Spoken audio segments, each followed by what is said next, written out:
It is a framework that helps any organization, be it from oil and gas sector, be it a telecommunication, or be it financial institution.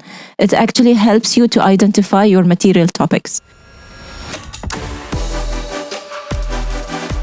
Hello, everyone, and welcome back to another episode of this podcast. Today, we have a pioneer, a thought leader, a dynamic, a self-starter, an expert and innovator in sustainability, community development, and social investment. She is also our in-house sustainability expert at Ookyo, Shaima Al Lawati.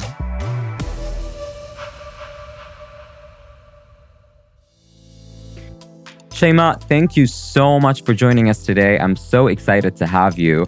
To give a little bit of brief about you and your experience, Shaima, you have over 20 years of experience working across a wide spectrum of industries in Oman that includes both the private and the public sector. You hold a lot of experience under your belt as well in a lot of areas, not limited to, but including branding, communications, stakeholder engagement. You've also worked with human capital development, with women, with youth, with persons with disabilities. And you hold a lot of certifications as well, including the GRI reporting from the Global Reporting Initiative, the Certificate in Social Return of Investment, SROI, from Social Value UK, and the Postgraduate Certificate in Sustainable Business from the University of Cambridge. And this is not to mention the other belts that you hold in karate as well. Now, Shaima, last time you were here, you talked about that you were just starting karate as a hobby or, as a side thing. So where are you now with karate? Wow, I didn't expect that to be my first question. But yeah, I progressed well, alhamdulillah. I am in my purple belt. I actually won 2 medals. So I participated in a competition, local competition, and I got silver medal. And recently, on the 7th of March, I participated, actually that was 5th of March, participated in international karate competition and I got a bronze medal. MashaAllah, congratulations, Shaima. This is very, very exciting to hear. And hopefully you will be holding more karate belts and more sustainability experience belts as well in the future. So thank you. I understand that you're incredibly busy, but we're so happy that you made the time to be with us here today. It's always a pleasure. Thank you for having me. So, Shaima, let's get into it. Today, we're here to talk about everything sustainability, especially with Oman Sustainability Week coming up. It's so important for us to address this topic. So I think as a starters, let's talk about sustainability, the term. What does it actually mean? It is a term that causes a lot of confusion. So in your mind, how would you explain that? Okay. Many refer to sustainability as continuation, and it does mean continuation, but not only looking into the financial feasibility of any project or any organization. It actually considers the social pillar, environmental pillar, economical, and governance. And when we say social, it's not only corporate social responsibility, because many as well refer to sustainability as corporate social responsibility. CSR is actually one part of it. When we say social, we talk about people. Anything touches people. So it could be employees, contractors, and communities. Topics of social could be employees' welfare, human rights, health and safety, and so on. When we come to environment, it is the greenhouse gas emissions, flaring, and biodiversity, water management. So basically, sustainability term is much more wider. And what we are suggesting is any corporate or even organizational or civil society organization should consider all the pillars from the designing, from all together at once, from the beginning, and not later, not looking into the financial feasibility and then look into the impact on social and environmental and other aspects of it. So sustainability is an all-encompassing area. It includes environment, it includes society, it includes government, and it includes the financial as well at the same time. Yes. That's great. Thank you so much for that answer, Shaima. Today, we're hearing a lot of organizations locally, regionally, and globally talking about sustainability, committing to sustainability, or setting sustainability goals. And more so in the past few years, we've been hearing about this a lot more. And it seems that sustainability has become such a hot topic, but more so in the energy sector as well. Why do you think that? Why do you think sustainability is getting so much attention right now? Exactly. Sustainability is trending, and many do it for different reasons. You know, maybe it sounds good, it's good to have, it promotes for that organization. But I tell you, I have been working in this field for more than 20 years. And whoever, any company with the right intent of embedding sustainability would definitely feel the difference. So any company starts looking into sustainability and embedding it would definitely continue in it. Energy sector has been always as a pioneer in different best practices. They were the pioneers in corporate social responsibility and now in sustainability. And I think the nature of the business actually suggests that. But there are other companies and other sectors are also looking into sustainability. And having this Sustainability Week in Oman is something that just, confirms this. Definitely. So in your opinion, you think that all organizations need to adopt sustainability and it needs to be the first thing that they look at. So if an organization is setting a corporate strategy, it is important for them to include sustainability or a sustainability strategy into their corporate strategy. Can you elaborate a little bit more on that? Yes, sure. So sometimes in some of the organizations, they actually have a corporate strategy or a business strategy and another strategy, which is sustainability strategy. From my point of view, it should be one strategy. And that business strategy should incorporate sustainability aspects in it because it actually gives a direction. And this just ensuring the same thing that I mentioned before. So, thinking from the designing stage, it's not like I design everything keeping the financial feasibility or profitability and then look into my impact. It should be all together. And why is that important? Because in many cases, if you come later to think about sustainability and you embed solutions, it might cost you more as an organization because you might, design it differently. You might need different equipments, measuring equipments and tools and all of that.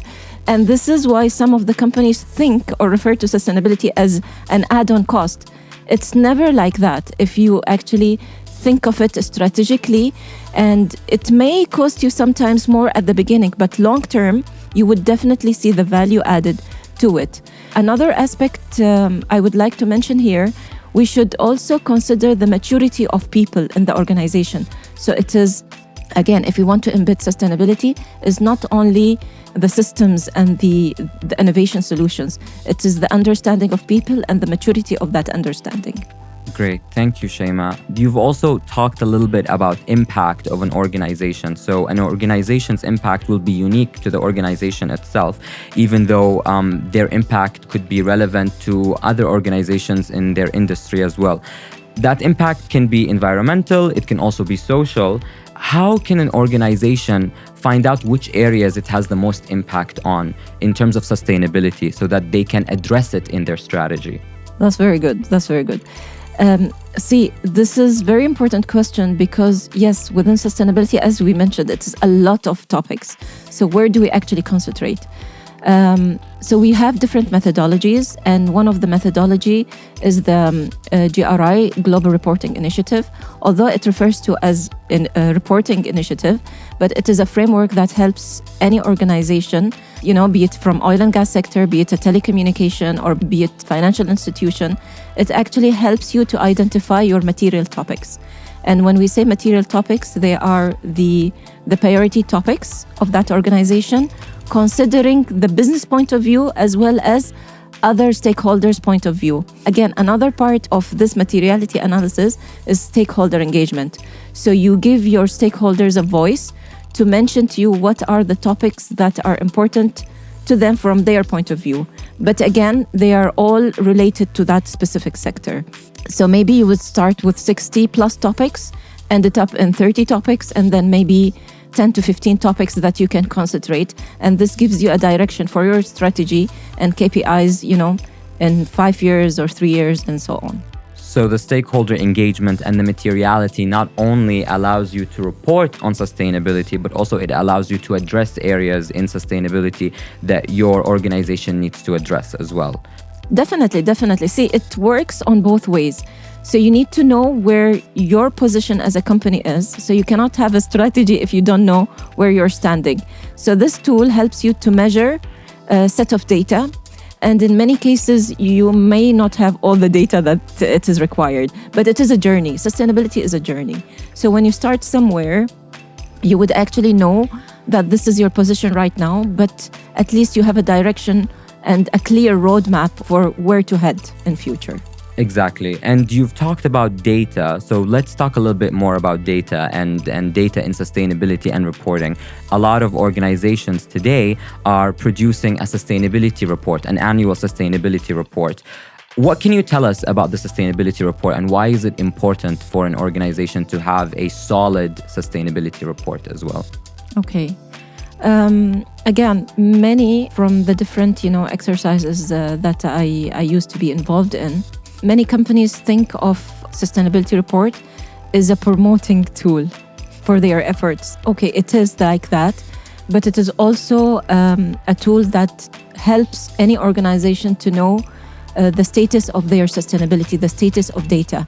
You can't, embed any improvement if you don't measure your impact, if you don't know where you are. So this report would actually help you. And again, something that I would like to share that really enlightened me this year. From the other hat, I always used to be a consultant, helping other companies. But being in Ookyo, we actually empowered our team to do it internally. So when we did the sustainability reporting internally and we engaged with all the, other departments, because it is everybody, it was a huge exercise, but with a lot of understanding and benefit of knowing where we are, and the roadmap has been clearer and clearer to us. Thank you, Shaima, for that excellent answer. I also wanted to ask, aside, you talked about the GRI or the Global Reporting Initiative. I also wanted to ask, what other frameworks do we reference when we're reporting on sustainability, or when we're setting our sustainability strategy, or when we're constructing the sustainability roadmap, both locally and globally as well? Okay, so there are different methodologies and frameworks. We also refer to the United Nations 10 principles. There are the SDGs, Sustainable Development Goals, as well as Oman Vision 2040, which is actually referring to the SDGs. Having said that, so the GRI reporting or the GRI initiative is the more comprehensive framework. So if you do that, you are actually ticking all the other frameworks. And this is why we actually refer to it as a main comprehensive framework. But in our reporting, we do refer to other frameworks as well to address them. And that's very, very important. Shaima, you also talk about in sustainability as an area, you talk a lot about compliance versus being proactive in sustainability.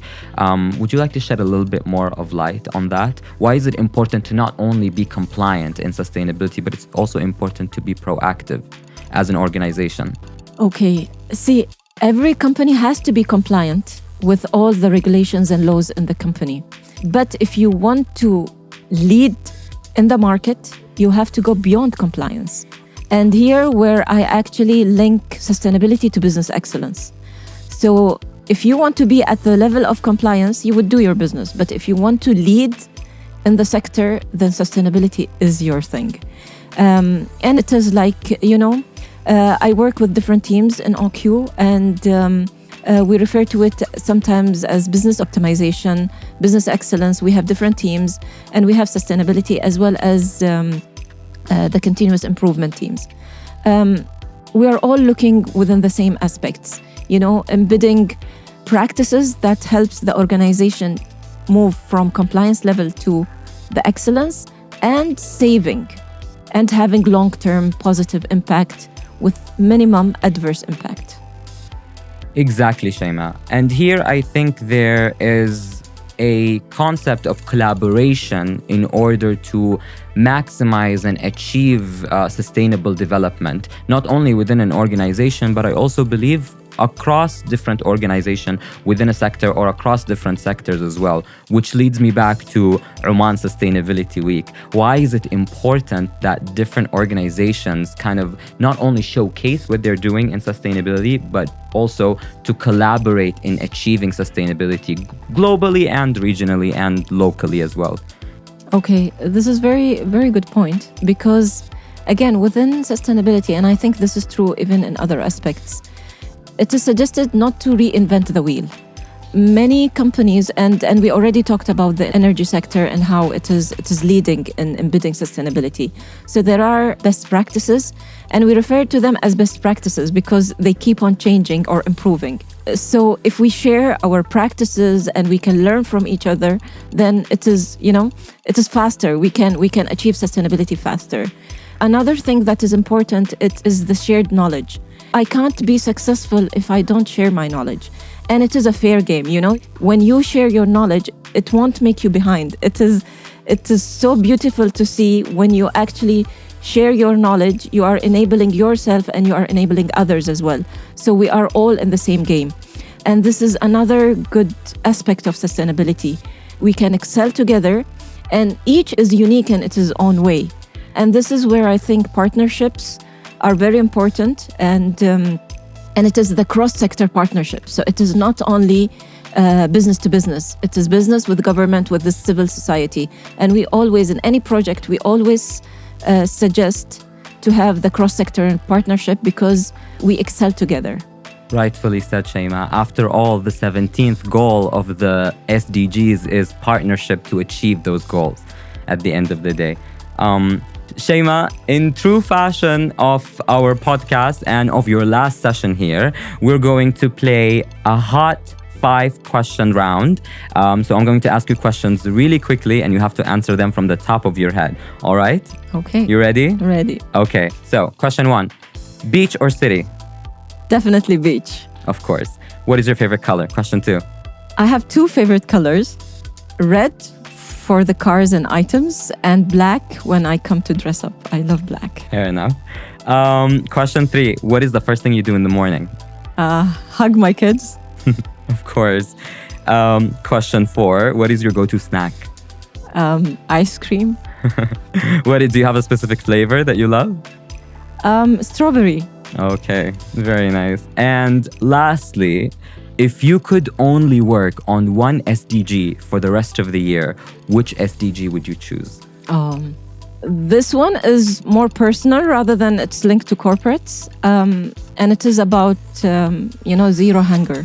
I want to stop it because I really believe we can work on that and finish this hunger thing.